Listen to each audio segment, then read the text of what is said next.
మేలు చేస్తున్నాను అనేక మందికి అని నువ్వు ఒక మేలుకి బదులుగా 10 కీడులు చేస్తూ ఉంటే, లేకపోతే 10 కీడులకు బదులుగా ఒక మేలు చేస్తే దానివల్ల ఉపయోగం లేదు. క్లియర్ గా చెప్తున్నాడు, చెడుతనము విడిచి నడుచుటయే యథార్థవంతులకు రాజమార్గము. నీవు నేను దేవుని బిడ్డగా జీవించాలి అనంటే, ఆయన యందు భయభక్తులు కలిగి మనము జీవించిన వారముగా ఉండాలి అనంటే ఖచ్చితంగా చెడుతనమును విడిచి నడుచుకోవాలి.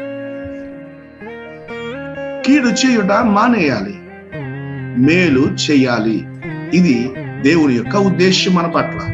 మరి ఉదయకాల సమయంలోనే దేవుడు మనతో ఎందుకు ఈ మాట మాట్లాడుతున్నాడంటే, ఒకవేళ మన హృదయంలో ఎవరికైనా కీడు తలపెట్టాలని ఆలోచన చేస్తున్నామేమో, మనకు తెలియకుండానే ఎవరికైనా మేలు చేయడం కాదు, నేను వాళ్ళకి మేలు చేయను అని అనుకుంటున్నావేమో,